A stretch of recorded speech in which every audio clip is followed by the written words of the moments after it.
Macca, back at Bolifo, three points in the bag.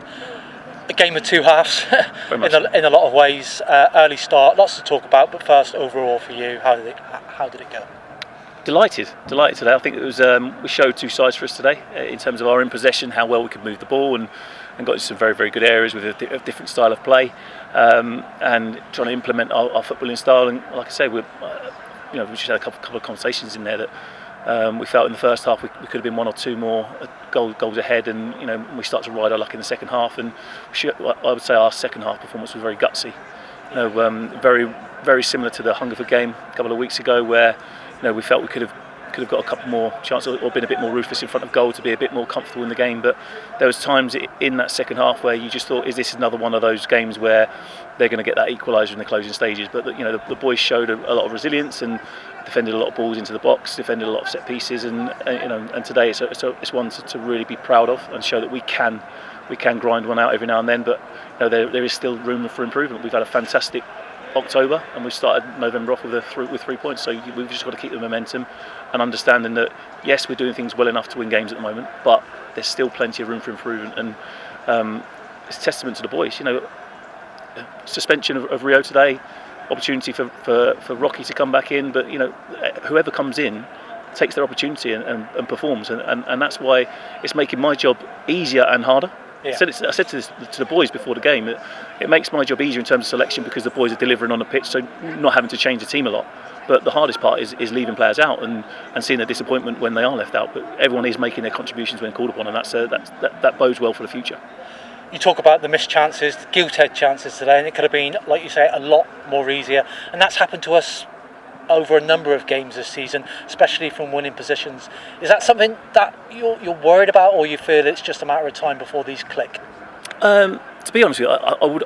You're only really worried in the game, because you're thinking, you kind of think back to Hungerford, and you miss chances, and it only takes one to destroy an afternoon. And in terms of moving forward, the fact that we're getting into those positions and we're creating opportunities bodes well, and that's what we kind of have to take heart from. And we can be better, show a little bit more composure or a little bit more killer instinct in those moments. But I'm not concerned in terms of the long run, because we are creating those good chances and we are defending a lot more resiliently, and we're very close-knit group right now. And like I say, there's a lot of belief and trust amongst the players right now, and like I say, it makes my job a little bit easier coming week in, week out. We're losing the light a little bit, but I will ask you just a couple more questions, especially on the terms of squad depth, and we were low today on the bench as well. Is there? Firstly, can you give us an update on Cruz, who's been missing, and the potential of any new signings maybe coming through the door in the next couple of weeks? Yeah, so with Cruz lost his company lost a contract down here, which meant he had to move home to the south of South London area. Yeah. So he's not unable to travel and be part of the squad. So we've not been able to have him at our disposal, which is a real shame, because I felt that he was a fantastic character, and he gave us a different dimension.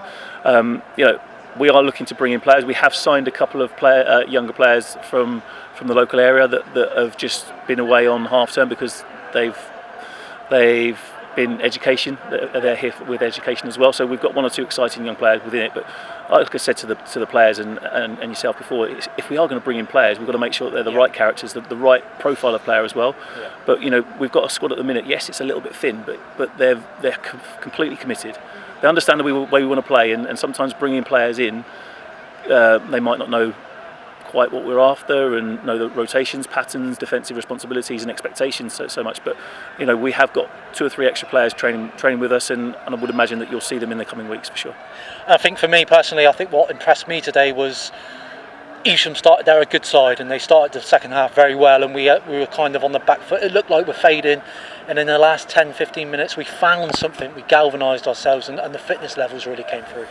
Yeah, we said this ever since our form returned. It's really important that we control the game as much as we possibly can with possession, and we did that heavily in the first half. We had a lot of possession, and that allows us to be a little bit stronger in the second half, rather than having frantic football end to end and depleting our energy sources. So that's what we have to do. In order to be successful, we have to have possession of the ball. We have to be brave with it and try and open up our opposition in different ways. And we did that fantastically well first half. And as we said, we should have been 1 or 2 more goals ahead in that moment. But going in at half-time 1-0, you always know the opposition are going to rally. They're going to try and cause you different problems. They're going to give even more energy into the game. And yeah, they was always going to have a spell. But like I said, it was really gutsy, really gritty performance in that second half. And we managed to find time to smooth things out and have a little spell of possession and create 2 or 3 very good chances again. But if you don't take them, it's always nervy towards the end. But fortunately, the boys dug in and saw it home today. Brilliant. 3 points up the league we go. Enjoy your cider, mate. No worries, I will. Cheers. Thank you very much. Cheers.